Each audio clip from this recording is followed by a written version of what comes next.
Hi, I'm Angel Quintana, the CEO and founder, apothecary, and an outlier for Holistic Fashionista.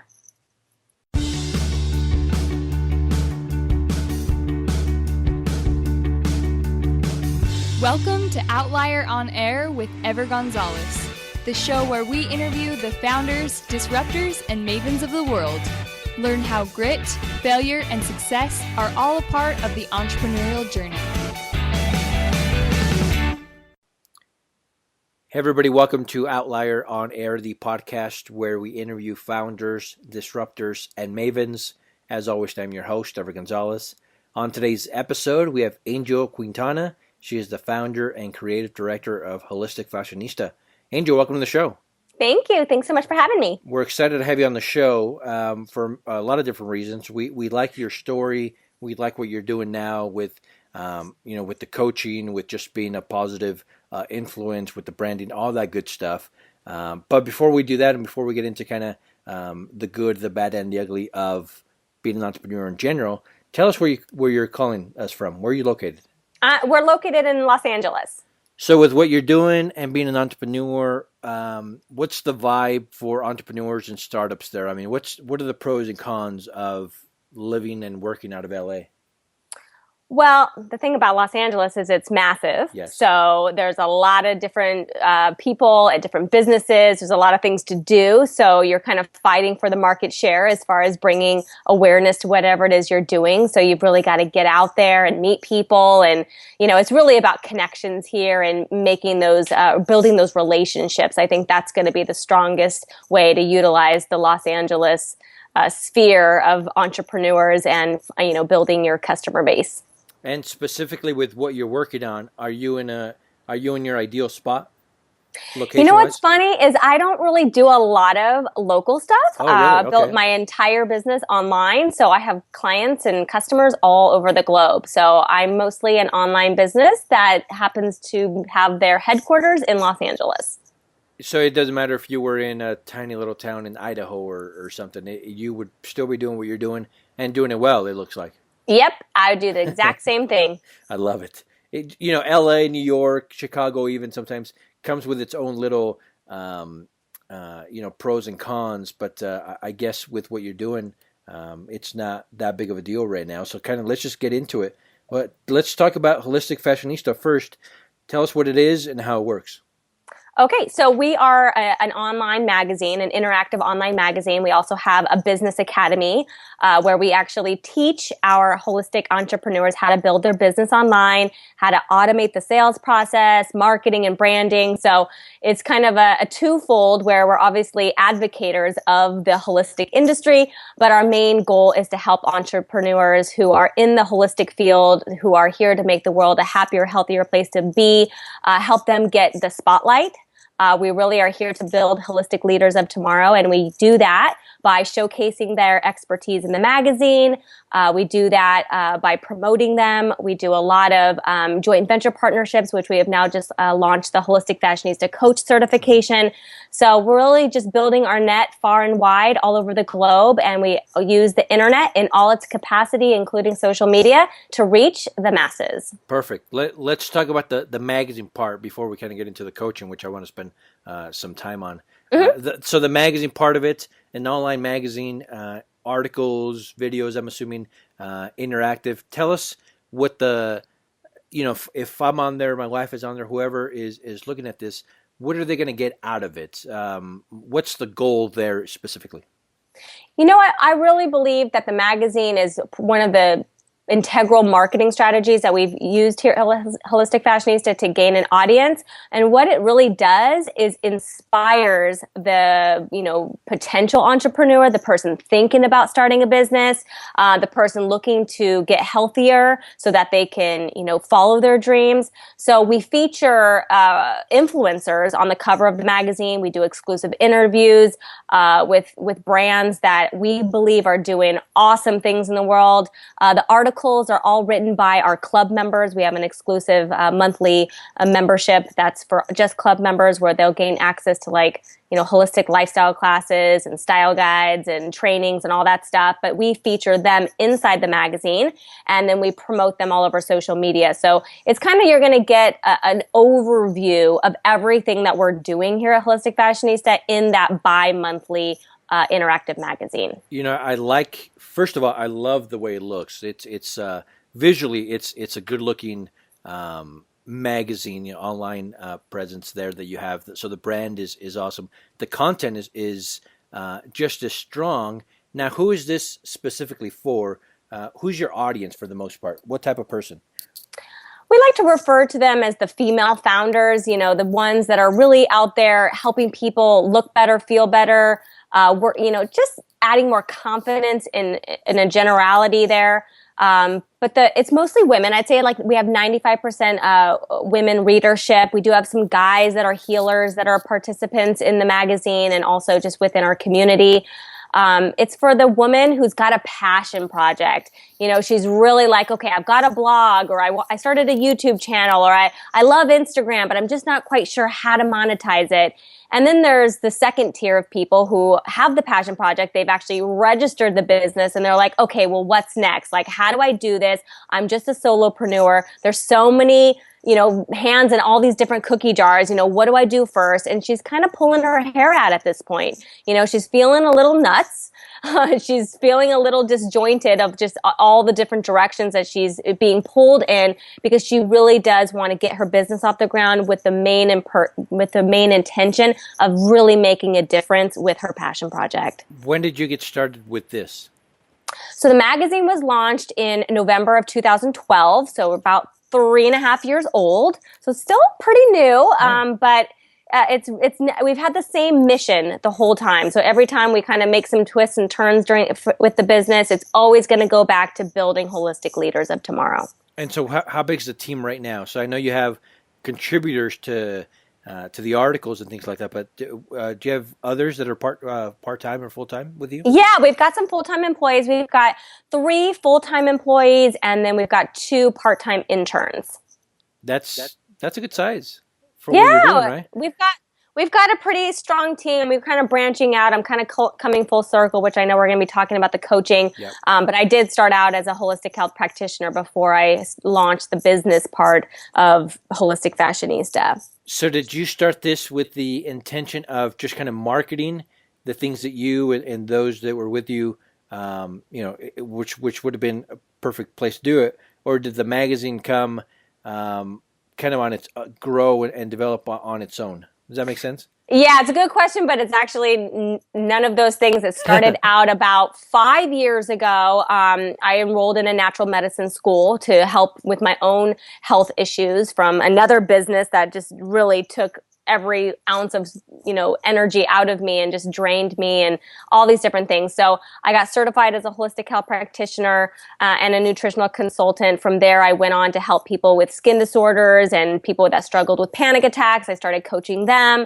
had different products and services. And it was then at my school where all of my classmates were like, how did you build your website? How are you getting clients so quickly? And so that kind of a big light bulb went off in my head about I really wanted to support them in any way that I could, in addition to helping my clients. So I decided to come full circle, start helping them build their business online. And that's when I really had to make the decision, am I going to help these other holistic people in business, or am I going to continue on with helping people, with skin and health issues? And so that's when I decided to launch the magazine and really start giving exposure to a whole plethora of different holistic practitioners, from Reiki, from body talk, from yogi masters, and herbalists, and all these different people. And so the magazine kind of took on a life of its own, and I became a point person for marketing and branding. So it's really just 3.5 years old, but I've actually been in the holistic industry for about 6 or 7 years now. Okay, so your background is in, the coaching, the mentoring, the kind of helping with the teachings that you have in the holistic field. And so with the things that you're doing now with the coaching as well and the magazine, I mean, what percentage are you spending on the magazine, which, that's a big deal. And it's, in the beginning, people are like, well, it's basically describing companies like yours. It's basically just a blog or a magazine, an online magazine, but it's a whole lot more than that. So how much time do you spend on the magazine part, and how much do you spend on the coaching part? So the magazine, we launch it twice a month now. It used to be just once a month, but in the last several months, we've, got a lot of people we want to feature. So we bumped that up to twice a month. I would say the magazine probably only takes us, maybe 5% of our time. Oh, really? Good. Yeah. So we've really got a great team. It's a short magazine. We want to really feature the best of the best. And then I would say everything else is pretty automated. So like the Academy, it's literally a membership where you log in every week you get different trainings. And then I do some laser coaching in that program. So my time is really new business development, new products that we'll offer, obviously being of service to our club members, our premium clients and things like that. But I stopped doing one-on-one coaching about 4 months ago. So that's when we launched the Holistic Fashionista Coach Certification Program, where we actually started doing joint venture partners. Well, let's talk about it. Let's talk about the coaching and the certification. It's somewhat recent, this model. Why did you decide to switch to this, and how is it working? So we needed an opportunity that was actually going to take away. I couldn't scale the business just doing one-on-one coaching, and I was maxed out in time, and I had all these different things I wanted to do. So the only way that I could really be able to expand the brand is to kind of retire from the one-on-one coaching and still be able to serve my clients in a way that's still functional and works for them, and they still get the access to me. So what we did, and this actually, we just closed the doors, but we had a very short launch. It was actually 4 days long. And we launched the Holistic Fashionista Coach Certification Program, which is basically pre-qualifying people to be a joint venture partner with Holistic Fashionista. So what that means is each of the coaches that we will certify in the next 12 months will actually own their category on the Holistic Fashionista website. So this is going to go from serving people not just with marketing and branding, which is my area of expertise, but people that are fitness coaches, people that are herbalists, people that sell skincare, people that help people get through divorce or have healthier relationships, helping people have families, and all these different aspects of our life, so that we really are living a holistic life. And obviously, I'm not an expert in all of those different categories, so we're going to certify these coaches, and then there's going to be a directory on holisticfashionista.com where they can actually find a specific coach for a very specific need and be able to serve my audience and the Holistic Fashionista tribe in a much grander scale, much further than just starting your own business. So it's someone used to. How is that going so far? So we had a 4-day launch. We completely sold out. Actually, we oversold. Oh, so we're probably really? gonna. Nice. So we're probably going to add on another team member so that we have enough people really working behind the scenes to serve the coaches that we're certifying for 2017.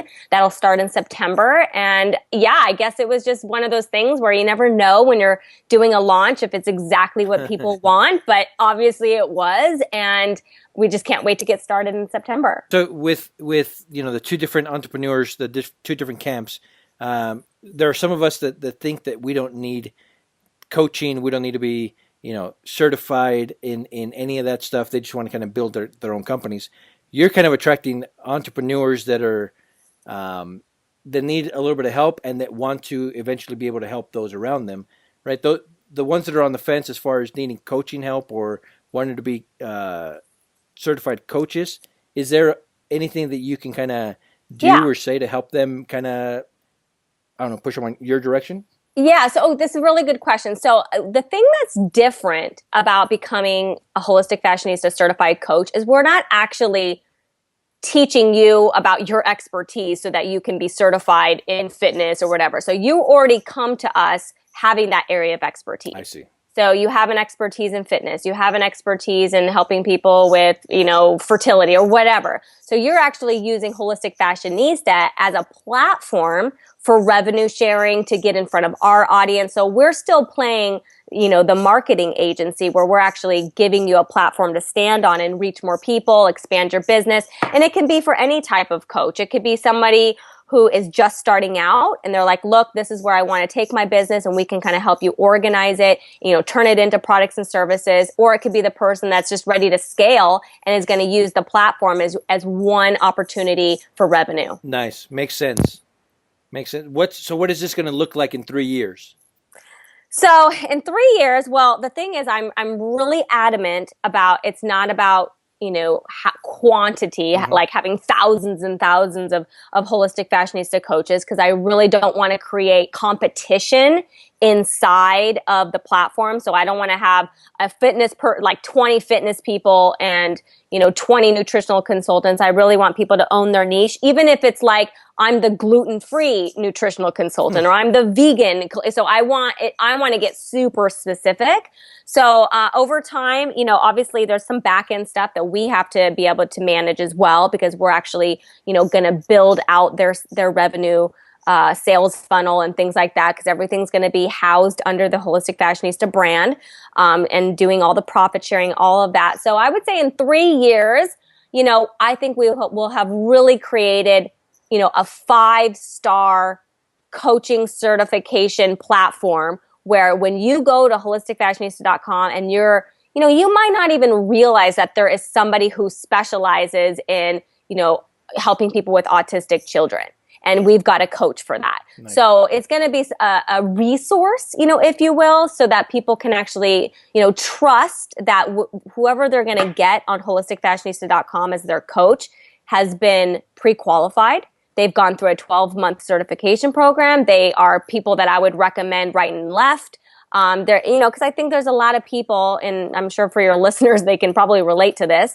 You hire your first coach and you're like, that was kind of a hot mess because you didn't really know what to expect, sure. So this is an opportunity to really say, I trust Holistic Fashionista and I trust that they're going to provide me with a resource that's really going to help me get my problem solved. And with your experience and the people that you work with, what are some of the common mistakes that we make when we're trying to kind of build our brand and get to the point where, you're trying to help us get to? Some of the mistakes. Oh gosh. I think one of the things, and this is a personal, anecdote, but, just thinking that you have to team up with somebody because you're scared or you don't trust that you have enough information in your head, or that you think somebody else knows better than you. Maybe even constantly, buying that next, coaching program, or buying that next info product, or buying that next, you think that there's always more to learn and people know better than you. I think that's one of the pitfalls. It's actually not the truth. I think that there is something in you that needs to be nurtured and needs to, be developed, but it's not always about, gaining more knowledge. Sometimes it's just about believing in your own experience in order to propel forward. So you personally right now, what's the hardest part of putting this together and growing your own personal business? I think we've gotten ourselves in a really good position right now with our team, and, everything's automated. It took a long time to get it to where it needed to be. I mean, I'm saying a lot of time, but I've only been in business 3.5 years, but, to kind of, I think we start out, as coaches doing things one-on-one, which I would be a complete advocate to start that way, to kind of, find out what works, what do people want to buy, and then scaling from there. But once you get to the place where you're like, wow, I'm like really tired of doing discovery calls or strategy sessions or consultations, like I'm beat, like this sucks, whatever, then I think it's ready to add some systems into your methodology, into your marketing systems, all that stuff. So for us, I think it's about enjoying the process at this point. We've done so many things, and now it's not like sitting back and like, kicking back, but doing what's the saying? Doing less with more love. Yes. And I think that's where we're at as far as what we're working on behind the scenes. It's funny, so I'm a serial entrepreneur. We've built a few different businesses, and you're in a perfect. I mean, enjoy this time right now, right? It's almost the perfect spot where there's a lot of hard work behind you, and you're just right at the top as the wave is starting to come. So good, enjoy it. Congratulations on that. Thank you. Where did you grow up? I'm from San Diego. San Diego, beautiful San Diego. What were your parents like? I mean, as far as were they conservative or entrepreneurs, or like what were they doing, and what did they think when you finally decided to be like, you know what, I'm doing this. I'm going out on my own. Well, I'm not affiliated with my father or my father's side, so that part is out. I think I've been my own disciplinarian, father figure for myself because of that. Nice. So that's probably where the entrepreneur comes in. Like, I can do it, that kind of attitude. And then my mom, she's just always worked in an office. She's more of like the, producer kind of person, very organized. But as far as like what she might have thought as far as like going out on my own, I had a business before this. I've always worked for myself. Oh, really? Okay. I've really never, I mean, maybe in high school I had like a juice bar, employment. But other than that, I've, either been a 1099 freelance bookkeeper, or I was a clothing designer working for myself before I went back to natural medicine school. So I've really just been working on my own, doing my own thing pretty much my whole life. So for the, for some of our audience members, like I was mentioning earlier, they have corporate jobs, they're working 9 to 5, whether either they're doing some on the side for themselves, or, they're right about to take the leap into entrepreneurship, and they look at you, they hear your story, they're thinking, I wish I could have done that from the very beginning. But now they're about to take that journey. What do you recommend for them right now? Something they can do to kind of get to where you are, right? Where you're doing your own thing, you have your own show, you're doing all those things. So, well, when I was a freelance bookkeeper, what I did, obviously that wasn't like my dream job by any means, even if I was working for myself at that point. But what I did was, because I had a job where it was a lot of data entry, that kind of stuff, and even I had a long drive to work, in grueling Los Angeles traffic. So what I did was I bought a lot of audiobooks. So on my ride to work and my ride back, I would always listen to those audiobooks, just for inspiration, for motivation. I read like nobody's business. I think having a library of books, that you are always reading, really just, I think the more that you can kind of, and it's an inexpensive way as well, to gain some skills and some knowledge and some inspiration around, taking that next leap. It's always going to be scary at first. And I also did hire my first mentor during that process when I had a full-time job. So those would be the 3 things: listening to audiobooks, reading books, and then hire and look for a mentor. That's great advice. I love it. With with what we do, we have a co-working space. We have entrepreneurial conferences, and obviously the podcast. We talk to a lot of different entrepreneurs from all over the world. And there's a little bit of a debate. We're trying to figure out if everybody can be an entrepreneur, if everybody's built to be an entrepreneur, or there are those that probably shouldn't get into this even if they really want to. I mean, what's your thought process as far as can anybody be an entrepreneur? Are there specific traits or different thought processes that entrepreneurs need to have in order to kind of make it in this world? Yeah, I think that is a really good question, and I definitely do not think that everybody is cut out for this. I think it's a pipe dream to think that it's easy, that, I've got a great idea, it's going to friggin' work. Oh, honey, like, unless you are really, it's like, really, what are you willing to give up to make it work? And most people aren't willing to give that up. Either that's free time or, going out with drinks with the girls or, shopping or, whatever the pastime is that, you're going to have to give something up to make this really work. And you're going to have to, buckle down probably for a few years.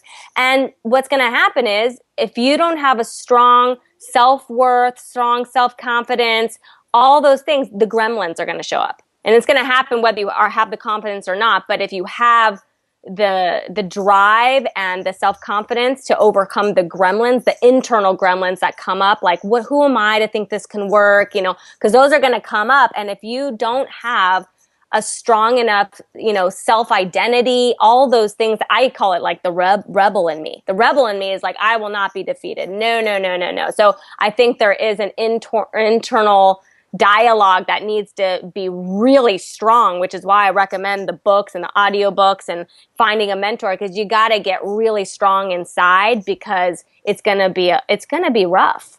Yeah, I love that you say that, because we hear a lot of these people that we kind of listen to on their podcast or just on their shows or whatever. They're like, if you want to do it, you can do it. Everybody can be an entrepreneur. I personally don't think so either. Some people are made to, and there's nothing wrong with it, to work the 9 to 5, to, do those things. Awesome for them, and they can have good lives. But you're right. I don't think, if they're not willing to hustle and put in the hard work and the sacrifice, I don't think it's for everybody. So thanks for being honest with that. Well, my employees, they're like diehard for Holistic Fashionista. So, if it wasn't for them, I don't want them to want to be an entrepreneur. Good, you know what I'm saying? for sure. So it's like, there's nothing wrong with, I hope that you love the job that you're in. If it's just a 9 to 5 and it's just paying the bills, that's one thing. But you find something, and for this, I would still consider it a startup, and they believe in the brand and they're part of the whole mission, and they feel so like they have a purpose because their role is so integral. That's still a dream job. You don't have to start your own business to feel completely satisfied in your work life. I love it. As we wrap down a little bit, a few different questions. Holistic Fashionista, the platform, what are you the best at? What do you do very, very well? The way my brain really works is not, and I'm going to say this as in my own way, but like, I'm a systems person, not necessarily like a product management, not like the techie, like, Trello and content management system, not that kind of systems, but the way that my brain works is really creating what I've really derived as a term in my branding is signature system. So everything that I do has a signature system, meaning that, I know what the problem I'm trying to solve is, and then I know what steps to take to get the problem solved. And that can be, I want more followers on Instagram. What's my signature system? I know how to solve, acne. What's my signature system so that I can convey that to the consumer? Okay, I want to launch a magazine. What do we need to do every single month or every 2 weeks in order to make sure that the magazine happens? What system do I need to have in place? So those are the things that I can help people with. And I usually, the problem I truly think I'm here to solve, that I'm best at is the problem of chaos. Mental chaos. Oh, I love that. I love that you bring that up, because, as entrepreneurs, sometimes we have this romantic feeling about entrepreneurship and all those things. But systems are what make or break you. It's not sexy. It's not something that we love talking about, because we only want the output, right? The creative part of it. Mm-hmm. But systems make or break $1 million companies, multi-million-dollar companies. So I'm glad you brought it up, because it's not like something that I want to spend my time talking about, but it's something I truly need to do in order to be successful. And most entrepreneurs obviously need that in order to be successful. Yeah. Well, I think that there's two things that will really make you a successful business, and one is obviously those systems that I'm talking about, which I refer to as like a masculine trait. So a lot of the women that might be listening to this podcast with us today, she is probably more focused on what's the name of my brand, and what's the tagline, and what my website's going to look like, and like all of those super fun things. But there's something else that's really important about the feminine, which, maybe a lot of the guys aren't that great at, which I truly believe is about how to solve a problem from the root. There's all these Band-Aid solutions out there of, helping people potentially heal, which is not really heal. It's more of treating, the condition or the symptom, but really getting to the root, I think, is a feminine quality. So I think there is a really good balance of, you need both. You need the masculine, you need the systems, you need the plan, you need all those things, but then you also really need to dive deep and be like, how am I going to serve people from my highest self and get to the root of what they really want, not just a Band-Aid solution. And I think if you can get those two really clear, you're in good shape. I love it. When all of this is said and done, at the end of the day, how do you want to be remembered? Oh gosh. Wow. How do I want to be remembered? I think it's going to probably come full circle of just, I took chances. I like to be the innovator. A lot of the things I talk about in my webinars is, don't be the fad, don't be the trend. Be the person that starts from the bottom of the fashion curve, of the person who innovates, and then really find your tribe of Kismet clients, which I believe are the early adopters. And so if I can be remembered as a person who took some chances, I was an innovator, I was the first to bring X, Y, and Z to market, and I made it work, it's really because of the people that I was able to attract, which I believe are the people I was meant to serve. And I would like to be remembered by those people who really saw me as that person and were part of the whole process. Great answer. I love it. Thank you so much. Mm-hmm. Now, for those that are listening that want to know more about you, your brand, all the things that you're doing, where can we find you online? Yeah, I'm at holisticfashionista.com.